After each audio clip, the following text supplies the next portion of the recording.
Hello, hello, hello, Facebook. How are you doing today? So, did you guys know that today, um, well, I'll just add the month of March. So, we'll just go on and add the month of March. The month of March is Women's Month, okay? The month of March is Women's Month. Yesterday, March 8th, was actually International Women's Day. And I got busy and I didn't get to do what I wanted to do on International Women's Day. However, I want to go back and do just a few things that I wanted to do. I want to celebrate some women. So on yesterday, I did get an opportunity to celebrate one female on yesterday. I got a chance to go to her restaurant, and that restaurant is in Smyrna, Georgia. I will be putting more information down on this link so you can go to her restaurant. She is a female-owned restaurant, and she is in Smyrna, Georgia, and it's Papa Roy's Louisiana Kitchen. So the food was amazing, Stacy. The food was absolutely amazing. So again, I will put the address. I will share where you need to go to visit her restaurant. So we're just supporting women's this month. This is Women's Month. We're supporting women's all year, but we definitely are going to be supporting women the month of March. Another female that I wanted to celebrate on this month is Lisa Hammett. So Lisa Hammett has this new book out. It's been out for a minute, so I wanted to share her book. One of the things that I love about this book, of course, it's called From Burnout to Best Life. So you can live your best life. If you're burnt out in any situation, you can learn, live your best life. This is an amazing tool to get you to living your best life. I just want to read this one sentence that she has on the back. You don't have to tolerate a toxic work environment. You do not have to tolerate a toxic work environment. That's probably the number one sentence in this book that I absolutely love, is because it's so true. You do not have to put up with that. You do not have to tolerate that. You can move on. A wonderful, wonderful tool that you can get your hands on. You can order this book on Amazon. You can reach her on LinkedIn. I reached her through LinkedIn, Facebook, Instagram. Lisa's probably everywhere on any type of social media that you can think of. She also has an amazing group. So join the group. Reach out to her on Facebook. Get your hands on this book. And you can order this book from Amazon. And I believe there's a workbook, so I'll be reaching out to Lisa about the workbook. I don't know if that was just a promotional item during the time, but I believe there is a workbook as well that go along with this book. But this book is amazing. And then it got some things you can write. Look, you got notes in here you can write. You can't see it clearly, but you can take notes, write notes. Some wonderful information in this book. So go out, reach out to Lisa, get your hands on this book, and you do not have to remain in a toxic workplace, and you don't have to be burnt out either. So thank you so much, Lisa. I am supporting. Go out, purchase the book. You'll be glad that you did. Okay, so again, I have another female that I am supporting this month. Press to Pause. Now, this is not Press to Pause new journal. Press to Pause, Rose Graham is the owner of Press to Pause. She actually has a new journal that that's in the works. So I know a new journal is coming out. This is the old journal. I believe this journal is maybe 1 or 2 years old. I've had this one for a minute, so you guys can't have this one. But again, have some places where you can write and put your information. Just jot down what's going on. Press the pause. She has so much more things out there that's coming. She has products, lotion, oils, all different types of things. And you can follow her on Instagram, Facebook. And if you follow her on Facebook, you'll see her on Facebook Live quite a bit. So you can catch her. You're not going to miss her. And you can find her on Instagram. And I believe LinkedIn as well, but definitely Instagram and Facebook are the main two social media places where she is, and you can find her and get your hands on the journal, and you might be able to pre-order the new journals that she's working on. So that's my shout out that I missed on yesterday. I was going to shout out to 2 females on yesterday, International Women's Day. And I will put the information for the restaurant that you can go to if you are near Smyrna, Georgia. Send Stacy some love. Go see her. The food is good. On today, though, today is March 9th, and it is International get over it day. So I want to talk about get over, how we get over stuff. When things have happened to us, how do we get over it?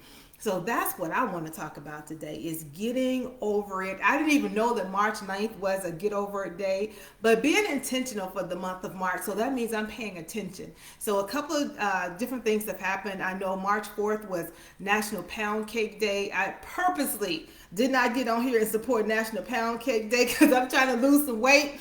And so I knew if I started talking about pound cake, I was going to want some pound cake. So no, I'm being selective on what I talk about and what I support during the month of March.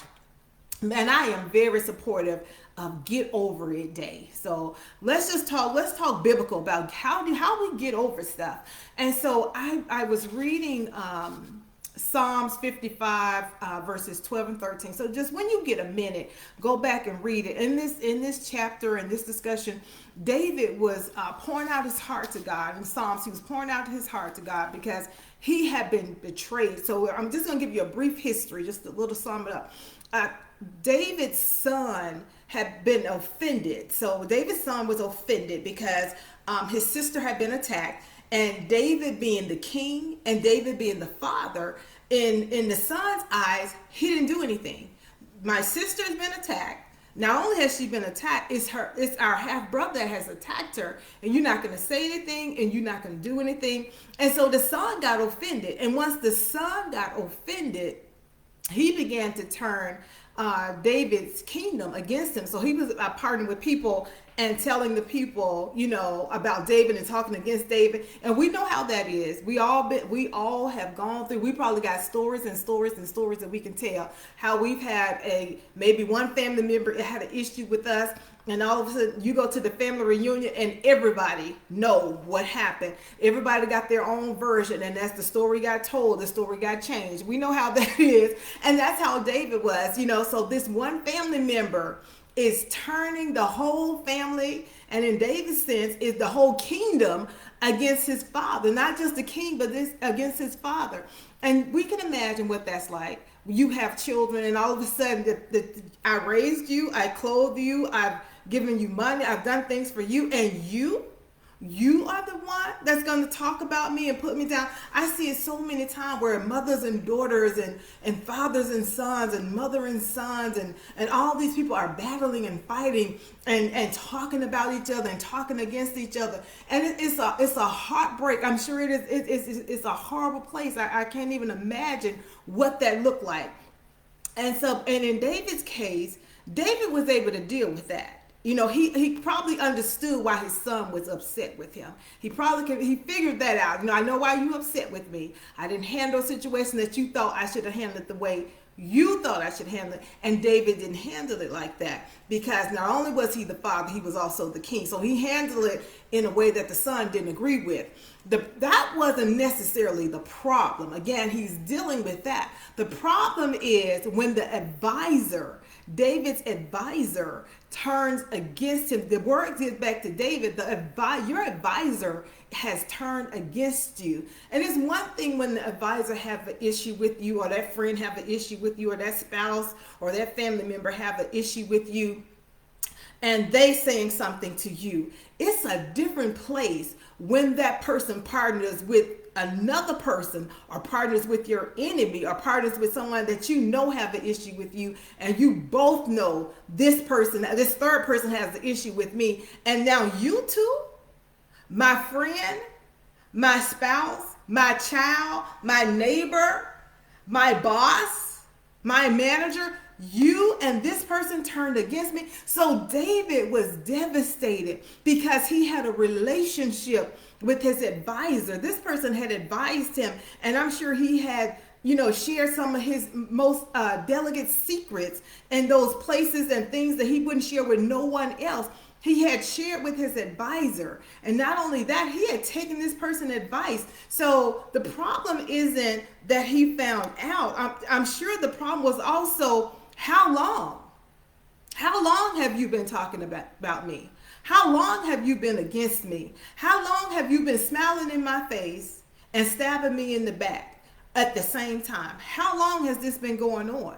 And so David was broken. And so in this scripture in Psalms 55, 12 and 13, it just really shares that how people go through betrayal, rejection, abandonment. And so all this scripture just shares that, he was hurt. He was devastated because his friend, his loved one betrayed him, someone he trusts. And we all been there. And you're gonna go through it after a certain age. You're gonna go through it. It could be a best friend in elementary school. We have best friends in high school, elementary school, kindergarten, all these things. And all of a sudden, these friends don't want to be friends anymore. They want to partner with who they know your enemy. And I didn't have such an issue with this when I was in high school and elementary school. But I've watched these television shows and these children talk about it. And even adults now come to counseling and they're talking about, yes, when I was a child, I was bullied. I had one friend and she left to go be with the in crowd and all these things. And people are devastated and they're living up when they were 9 years old. What happened to me at 9? I'm 35, I'm 40 now. And they're still hurt. And so that's what I love about March 9th. Get over it day. This is a good day to get over some stuff. This is a good day. And again, when we say get over, not forget, because you're not going to forget. Get over means you got to figure out how you're going to process this. You're going to have to process this hurt and put closure on some things. If you don't need to be hurt about something that happened to you at 9 years old and 10 years old and 8 years old. And if it's something that's extremely devastating, I get that. Some people have gone through some devastating things, but you're going to have to figure out how to process that so that your life can move on. Because if you don't process this and you don't get to a better place, everything you do will be stunted. You're not moving forward. You're getting older, but you're not growing. How do you know you're not growing? Is when you're having this same conversation. Do you know what happened to me when I was 15? Do you know this boy broke up with me when I was 14? I remember talking to a young lady, and she was now in her 30s. And she was talking about her high school sweetheart broke up with her. And so she was now dating a 30-year-old. She's 30 years old. He's 30 years old. And she was tying that breakup and comparing it to the high school breakup. And she was like, I told him I don't want to go through that no more because I went through that when I was in high school. And I was like, sweetheart, you should be a different person. But that shows that she was that same 15-year-old was carrying that hurt for 15 years. She had carried that hurt. She was now 30 and dealing with a totally different person. But because that happened to her at 15 and she never healed from that and she never put closure on that, she took that into the 30-year-old relationship. And when she got into the 30-year-old relationship, she couldn't process when two 30-year-olds having a conversation and a disagreement, she took it back to the 15-year-old. So that means we're not moving forward. She was getting older, but not moving forward. She was still stuck at 15. And if we're not careful, we do the same thing, not just in relationships, even in jobs. I've talked to several people where I got fired, when I was 21. And now every job you go to, you're just hopping from job to job to job and you're getting fired. And you think it's the other people. It's not the other people. There's something going on with you that you're tying manager to manager, leadership to leadership, saying they're all the same. Church hopping from place to place to place, they're all the same. There is something that you're not getting closure on that's making these things happen because you're not moving forward. You're getting older, but you're not moving forward. And until you can close what happened to you at 20, that you got fired from your job at 20, and the manager and the leadership didn't like you at 20, you're going to be 60, 70, 80, however it is long you work, where you're going to have a problem with leadership. Because your problem isn't the managers at the new job. The problem is you're tying it to what happened to you at 20. And until you can get closure, complete closure on that, you're getting older, but you're not moving forward. So let's go back to the scripture. Let's go back on. Again, we're talking about David. Please go back and read that again. Closure. How we get closure, how we going to get over this stuff. 2 Samuel, chapter 15, verse 30, 31. David is so devastated. Just give us details that he's so devastated. He leaves his throne. He leaves his throne. God placed him there. That was his. God assigned him there. David, this is yours right here. But he's so devastated of what has happened to him that he covers his head, takes his shoes off, and starts walking. He's done. He's over. He's just giving up at this point. If my best friend has turned his back, it's over. If my partner in business has turned his back on me, it's over. If he sold me out, it's over. If I'm in a relationship and that person has cheated on me, it's over. I'm done. I can't go forward. My life is over. And David was done. He was like, that's it. I'm done. He covered his head. He took his shoes off. He said, that's it. I'm done. I can't handle no more. I could handle my son. I could handle him talking about me. I could handle him turning people against me because I still have a little hope. But when my best friend, when my advisor, when the person I trust the most turn their back on me, betray me, I'm done. He was like, I'm done. That's it. I'm ready to go into. So he now went from crying, because let's talk about crying and weeping. Crying. So I looked up the word crying. Crying can be used, and this is what the definition says. It says crying can be used to imply distress in any form. If you have pain, you'll cry. If you have loss, you'll cry. If you have sorrow, you'll cry. If you have heartbreak, you will cry. Have physical injury, you will cry. It says, usually when you're crying, tears are produced. That's usually when you're crying. If you're crying, most of the time you're going to have some type of tears. Now, we've seen the fake cry people, and there's no tears being produced, right? But when you're crying and you hurt and you got some sorrows, you hurt, you could fall and trip and hit your toe. You crying because you feel real pain. That's physical pain. Weeping, on the other hand, can be used to express a deep sorrow. Weeping is something deep in you that's mourning. And so it's a different type of cry, because you could be weeping and not shedding any tears. So, for example, Hannah in the Bible, it said, Hannah had prayed so long that now she's weeping and nothing was coming out. Nothing. She was just words. She was lost for words. There was no tears. There was no sound. That's when weeping. Now she's in such a place where there's no sound. That's weeping. So let's talk about some people. You're not the only one that have cried. So all of us, not just women and men, people in the Bible, people not in the Bible, have cried. So let's just talk about some people that's in the Bible that have cried. Ruth, Hannah, Esther, Mary, Job, Joseph, David, Jonathan, Elijah, Hezekiah, Jeremiah, Nehemiah, Paul, all cried. Now, and some of them not. Timothy, John, even Jesus cried. So that tells you we're going to cry. There's some things that's going to happen in your life that's going to bring you to tears. Absolutely. But then when you get to the point of tears, one thing I love about David, no matter what was going on, David figured out what he needed to do. I don't care how hurt he was.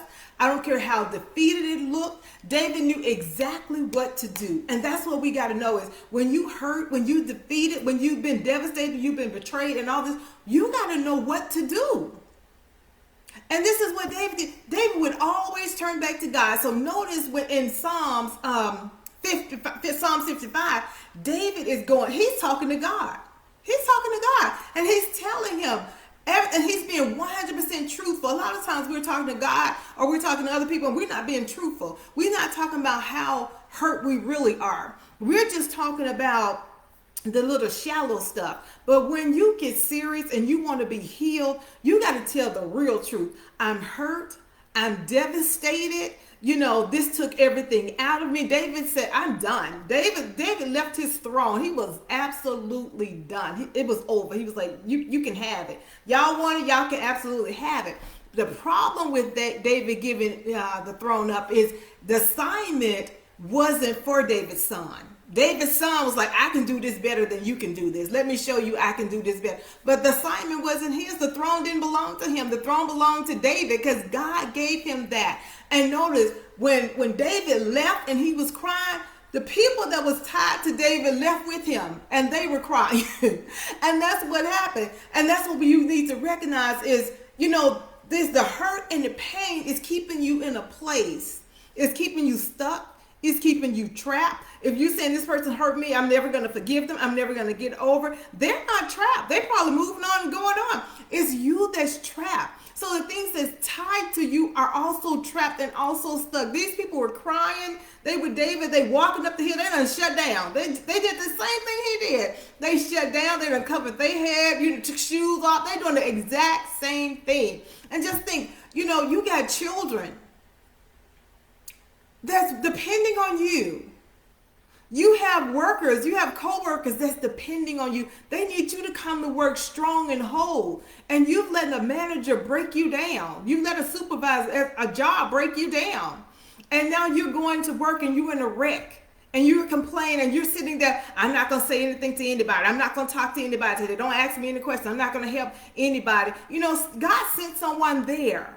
Because he knew that you would have trained them. But you're so angry with the manager, and you're so angry with the leadership. I'm not going to help anybody. I'm not training anybody. So when they come to you and they ask, will you help me? Will you show me? No, they ain't paying me enough money to show nobody anything. You in a bad place. You gotta get over it. You gotta get over it. And when I say get over it and forgive them. And when I say get over it and forgive them, that does not mean you got to stay there. Because maybe God's trying to tell you to go. It's time to go somewhere else. So let's talk about that. Later on, God is talking to Samuel, and he says to Samuel, how long you going to mourn over Saul? How long? So how long you going to mourn over a job or a position God is trying to move you out of? How long you going to mourn instead of church? God is saying it's time to move on. I want you to be a pastor now. I want you to be a leader now. And you're saying, well, I got to stay here. They won't let me lead. They won't let me do workshops. They won't let me do seminars. You're doing all that crying, doing all that mourning. God said, I'm not keeping you here. You stay here because you want to be here. I released you a long time ago, but you're still here. And you're here because you're too afraid to move on.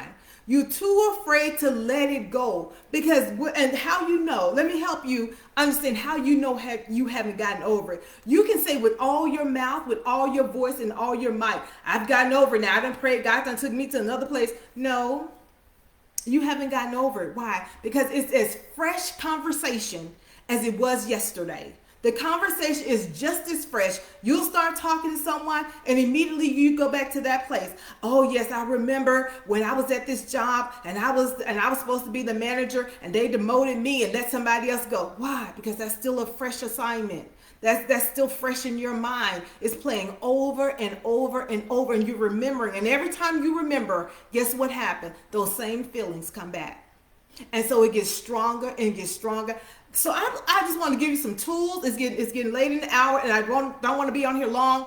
I want to give you some tools that you can walk away with today. And this is a good day to get over it and move forward and march on and go do something great. Again, these people were tied to David. They was walking with him. Your team is depending on you to be strong. Your team got to see you say, you know what?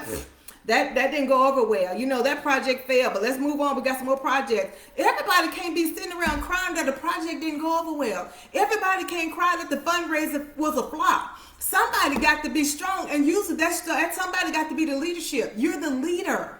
You have to be strong. It's time to get over it. It's time to get over if every member didn't come back to the church. Okay, COVID shut down. Stop calling those members. They're not coming back.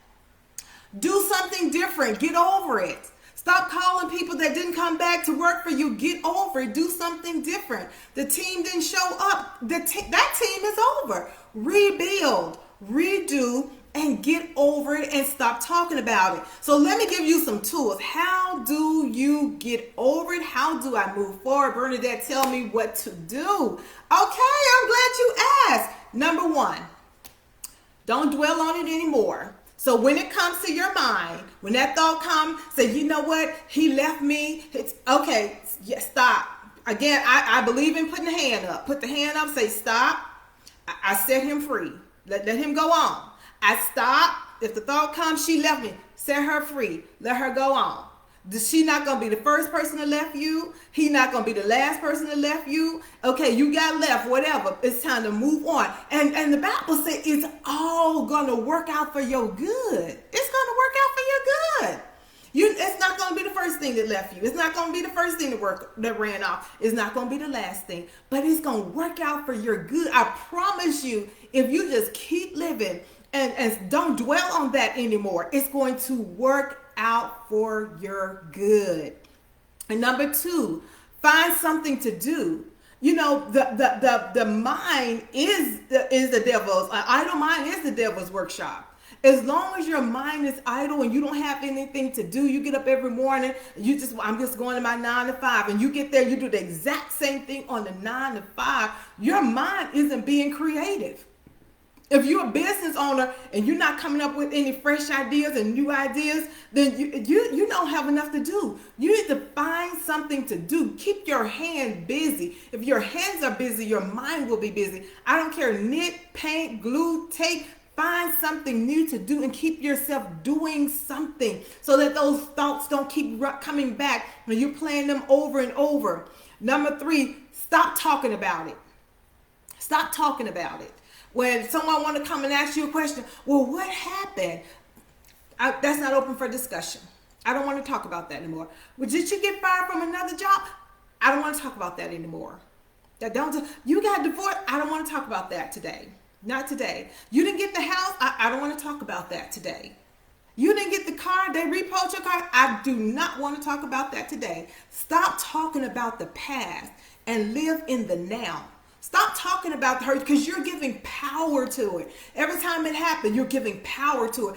Change the conversation. So if someone wants to know, well, what happened? You had a Lexus in the car, in the driveway, and now I see a Dodge in the driveway. What happened to the Lexus? God helped me financially. He helped me make a better financial decision. He told me this Dodge was cheaper. So I let that Lexus go on. Yes, this was cheaper. That's what I did. So stop talking about it. See it in a different perspective. And so if you got to answer it with some positivity.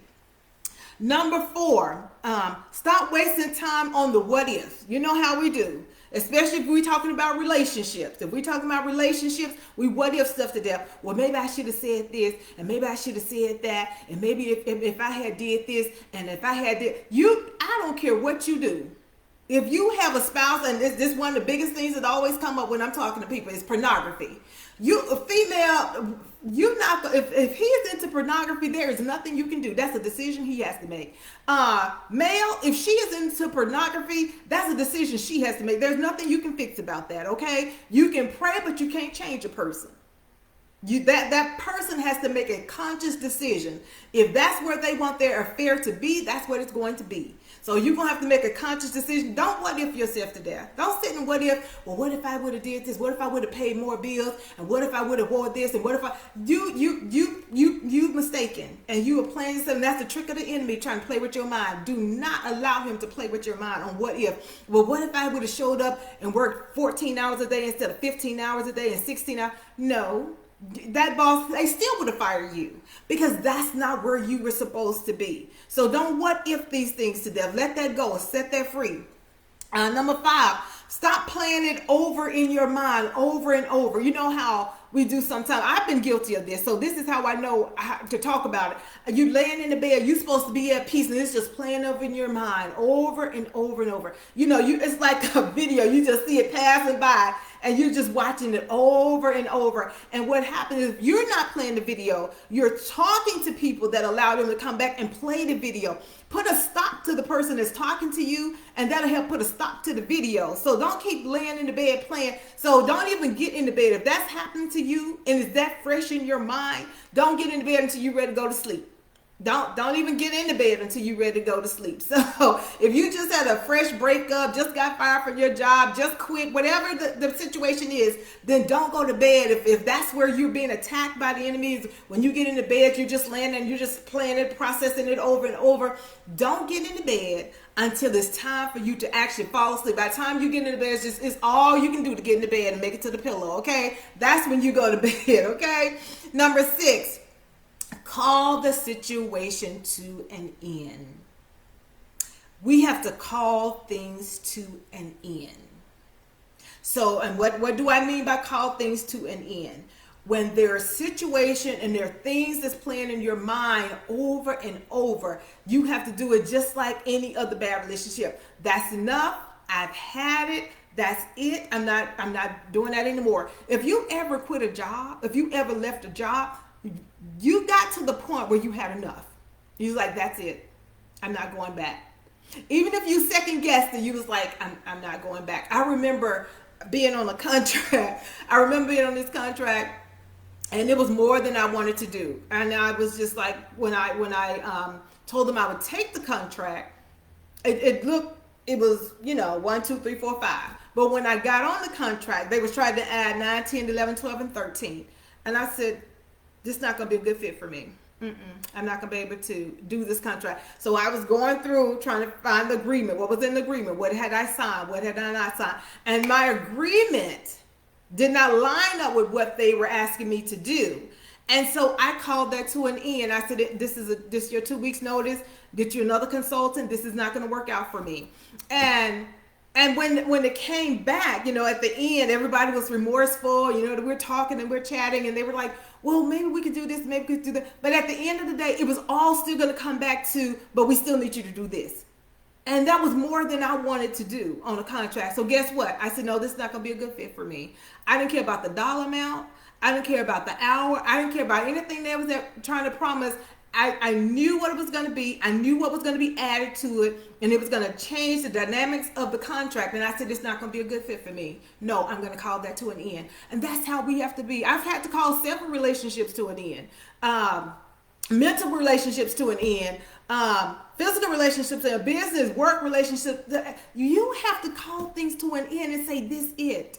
Break up with it. It's just like anything else. Break up with it and say, that's it. Change your number, change your address, whatever you need to do. And sometimes changing the number and the address is changing it up here. Change how you thinking about it. Change how you process it. Change your mind about that. Like, I'm not going to wake up anymore and have this be on my mind. I'm not going to wake up and be depressed about this anymore and have this on my heart anymore. As the day said, today is National Get Over It Day. This is how you're going to get over it. You're not going to dwell on it anymore. You're going to find something else to do. You're going to stop talking about it. You're going to stop wasting time what ifing it. You're going to stop replaying it over and over in your mind. And you're going to call that situation to an end. And that's how you're going to get over it. Get over it. And then you'll be surprised. Something you've been dealing with for years. When you make up your mind and say, that's it. I'm not dealing with this anymore. This is not going to play a part in my mind anymore. That's it. It'll stop. It will stop. You'll be surprised that, that's all I had to say. That's all I had to do. Yes. You just have to mean it and say it out loud. And you can journal if you want to. And that's a big thing for me is I journal. I write things down. I created a journal, and I'll share that journal with you, how you can get that journal. On the front of the journal, it says, get over it. And then when you get to the back cover of the journal, it said, got over it. So the front of when I start the journal, I'm getting over some things. When I finish journaling that thing before the end of the night, at the end of the night, I flip it over and say, got over it. So that's what I say to myself. If I have something I'm dealing with, I got over it. When I first flip it over, it's get over it. I need to get over this. I need to get over this contract not working. I need to get over, somebody didn't do my hair right. I need to get over that. So by the time I finish journaling about having every discussion I need to have about it, I flip the journal, the back of the journal say, I got over it. I got over it. And I promise you, the more you practice this, the easier it will get. After a while, the things that used to bother you for a long time won't even bother you. And so you notice I do my hand like this, and I do that because that's just me saying I'm not gonna be just move on. And I catch myself, and I'm on the phone sometime, and I'm talking to some clients, and they're asking, well, can you do this and can you do that? And I'm like Move on. And if my company is no longer good for you, move on. Set yourself free. And that's how we have to be. We can set ourselves free by calling things to an end. You don't have to be stressed out in 2023. You can get over it. You can literally get over it if you want to. The thing has to be is you got to want to get over it. You got to be sick and tired of saying, I'm sick and tired of being depressed. I'm sick and tired of dealing with this. I'm sick and tired of being upset about a relationship I had when I was 20 years old. I'm sick and tired that change has not happened in my life. I'm sick and tired of being broke and disgusted. You got to get over it and call it to an end. Well, my wonderful people, thank you, thank you, thank you. It was wonderful chit-chatting with you on today. I hope that I see you soon. Again, go support a female today. Go support a female this whole month. Encourage someone. Do something great for someone, especially a female. And we'll talk to you later. Bye.